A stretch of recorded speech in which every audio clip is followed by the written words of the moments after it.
അക്ഷയ, ഇവിടെ നീ ജർമ്മനിയിൽ എന്താ ചെയ്യുന്നത്, എന്താ പഠിക്കുന്നതെന്ന് പറയൂ. ഞാനിവിടെ നഴ്സിംഗ് അസിസ്റ്റന്റ് ഹോസ്പിറ്റലിലാണ് ചെയ്യുന്നത്. അതൊരു 1.5 വർഷത്തെ കോഴ്സാണ്. ഓക്കെ. ഇവിടെ ജർമ്മനിയിൽ എത്ര നാളായിട്ട് ഇപ്പൊ അക്ഷയ താമസിക്കുന്നുണ്ട്? ഞാനൊരു 9 months ആയി വന്നിട്ട്. ലാസ്റ്റ് നവംബർ ഇന്ത്യയിലാണ് ഞാൻ വന്നത്. ഓക്കെ. ഇവിടുത്തെ ഔസ്ബിൽഡിംഗ് കോഴ്സ്, ഈ നഴ്സിംഗ് അസിസ്റ്റന്റ് ഔസ്ബിൽഡിംഗ് പഠിക്കുമ്പോഴേക്ക് എന്താണ് അക്ഷയുടെ ഒരു എക്സ്പീരിയൻസ്? എങ്ങനെയുണ്ട് ക്ലാസ്സസ് ഒക്കെ? എങ്ങനെയാണ് ഇവിടുത്തെ ഒരു രീതികൾ എന്നൊക്കെ ഒന്ന് പറയൂ.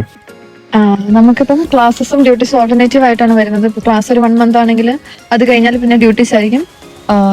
ക്ലാസ്സസിൽ നമ്മൾ തിയറീസ് ആണ് പോകുന്നത്. ഡ്യൂട്ടി ആണെങ്കിലും വലിയ കുഴപ്പമില്ല, നമ്മളെ കൊണ്ട് പറ്റുന്ന വർക്കൊക്കെ ഉള്ളൂ. ഓക്കെ. സോ ബേസിക്കലി അത്യാവശ്യം നന്നായിട്ട് തന്നെ കാര്യങ്ങളെല്ലാം ഇവിടെ പോകുന്നുണ്ട്. Okay, cool.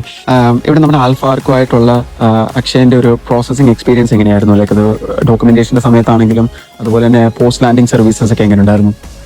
എക്സ്പീരിയൻസ് എല്ലാം ഗുഡായിരുന്നു. ഭയങ്കര ഫ്രണ്ട്ലി ആയിട്ടുള്ള അപ്രോച്ച് ആയിരുന്നു. ലൈക്ക് പേരൻസിനാണെങ്കിലും നമുക്കൊരു പേടിക്കേണ്ട ആവശ്യം വന്നിട്ടില്ല. പിന്നെ എന്ന് പറഞ്ഞാൽ ഇതൊരു ജർമ്മൻ ബേസ്ഡ് ഏജൻസി ആയതുകൊണ്ട് തന്നെ നമുക്ക് ഇവിടെ എന്ത് ഹെൽപ്പിന് ഇവിടെ ആൾക്കാരുണ്ട്. പിന്നെ ഞാൻ ഡോക്യുമെന്റ്സ് സബ്മിറ്റ് ചെയ്തൊരു 1 month തന്നെ എനിക്ക് കോൺട്രാക്ട് കിട്ടി. പിന്നെ ഇവിടെ എത്തിക്കഴിഞ്ഞിട്ട്, എയർപോർട്ടിൽ എത്തിക്കഴിഞ്ഞിട്ട് ഇവിടെ പിക്കപ്പിന് ആൾക്കാരുണ്ടായിരുന്നു. ടീം മെമ്പർ തന്നെ നമ്മളെ പിക്കപ്പ് ചെയ്ത് വീട്ടിൽ കൊണ്ടാക്കി ബാക്കി കാര്യങ്ങൾ, ഇവിടുത്തെ കാര്യങ്ങളെല്ലാം ചെയ്യാനാണെങ്കിലും ഇവിടുത്തെ സ്ഥലമൊക്കെ ആണെങ്കിലും പരിചയപ്പെടുത്തി തരാൻ ആൾക്കാരുണ്ടായിരുന്നു. Very nice. സോ അപ്പം ഓവറോൾ നല്ലൊരു എക്സ്പീരിയൻസ് ആയിരുന്നു നമ്മളുമായിട്ടുണ്ടായിരുന്നു. Okay, very nice.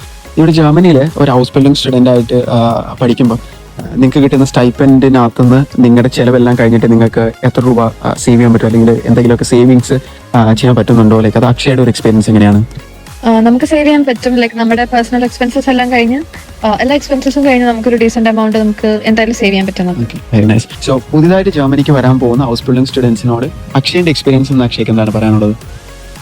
Like German language, അതായത് സ്പോക്കൺ ജർമ്മന് കുറച്ചുകൂടെ ഇമ്പോർട്ടൻസ് കൊടുത്ത് പഠിക്കണം. പിന്നെ കുറച്ചൊന്ന് സെൽഫ് ഇൻഡിപെൻഡന്റ് ആയിട്ട് കാര്യങ്ങളൊക്കെ തന്നെ ഒന്ന് ഹാൻഡിൽ ചെയ്യാൻ വേണ്ടിയിട്ടൊന്ന് വരുമായിരിക്കും നല്ലത്. ഓഫ്കോഴ്സ് ഇവിടെ ഹെൽപ്പ് ഉണ്ട്, ബട്ട് സ്റ്റിൽ ഒന്ന് സെൽഫ് ഇൻഡിപെൻഡന്റ് ആയിട്ട് വരുമായിരിക്കും നല്ലത്. അത്രയ്ക്കുള്ളൂ. Okay, thank you so much. Thank you so much, Akshaya.